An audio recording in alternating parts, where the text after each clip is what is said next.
Hey there. This is a message for you, Jennifer, and I just wanted to answer you directly in a video. Um, I totally hear what you mean when you say, tell me how to love those who would see us dead. You're in an amazing place of being a champion.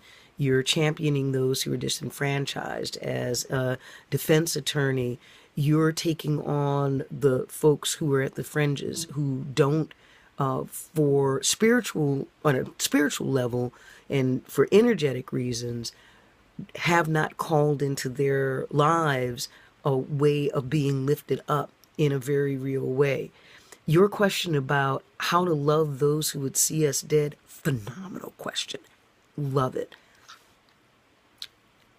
It's a choice. That's what I've come to. I have a really violent temper, and I wear the golden retriever suit all the time to basically manage that. And in the cases where people misbehave badly and I'm present, what I do is I take that rage, I take that bottled up and buried hurt that has fermented and rises up in me, and I use it to clear the path for what's good and right and kind, to stop bullies, and to take on, if necessary, being the bully's bully, in order to have bullies learn that there are consequences. There are consequences to misbehaving. So I'm not sure if you believe or live inside of a context where choice is power, not decision making, not I'm going to look at this fact and that fact and that fact and that fact and then decide what it is that I'm going to do. Real choice where the facts aren't what's important. It's simply that I, in the wholeness of my being, have the ability to choose a thing, and then I do. That's power. That's me stepping into a place of really taking on what's in front of me that doesn't work. And perhaps for you, since you've already built this lawyer muscle, this caring lawyer muscle, what you can do is take that same muscle and apply it in this loving people who really want to do me permanent damage place. Don't get me wrong. I am not throwing stones here. You are not going to find me standing in a place of loving somebody who's a KKK member. I'm not going to do it. There are my beloveds who are priestesses and priests and, operate out of these places, these incredibly sacred, loving temple spaces. Abby Spinner's a perfect example. She's got a game that she plays where she blesses everything within her sight, regardless of what it is, for 2 minutes. It's an exercise for her so that when she needs to draw on that muscle of love, she can. I talked about that a little earlier, and I really do mean that. I've been working this muscle of love to the bone. But the only way to build a muscle is to destroy it first.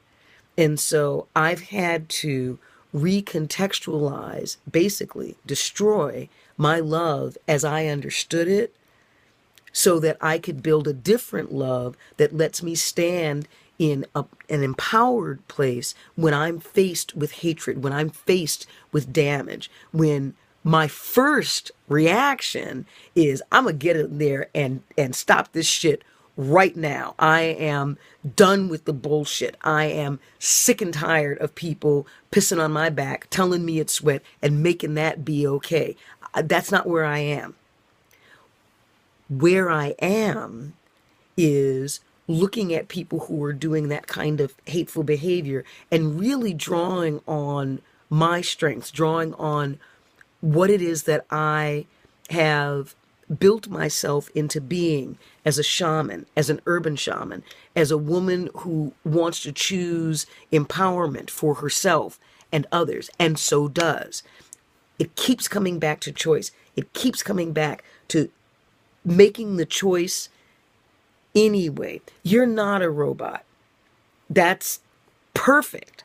What you are, well, I'm not going to arrogate to tell you what you are. I don't know you. For me, what I am is I am a spiritual being having a human experience. And my human experience has a lot of damage in it and has a lot of rage in it. And it has a lot of hate for things that don't work. Not dislike, but a real burning hate for things that don't work. I hate the fact that there are wars. I hate the fact that there is hunger. And I'm working on it. I'd really love to operate out of a place of love around those things.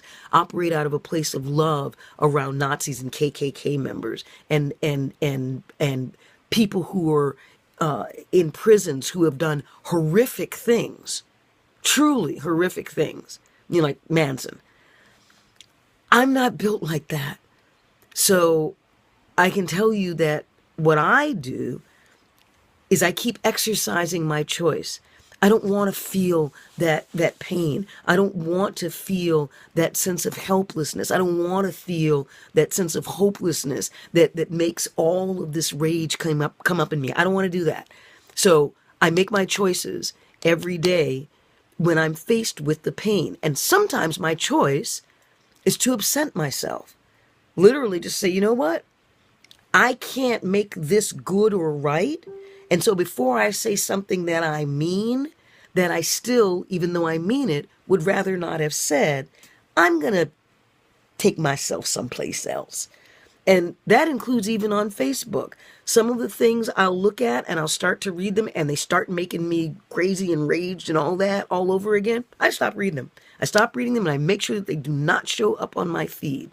So this can be an ongoing conversation. And it's going to be because I'm still figuring this out for myself. I wanted to give you an idea of what it is that I'm doing. And I hope that that's helpful for you. I'm not really getting a download about that right now.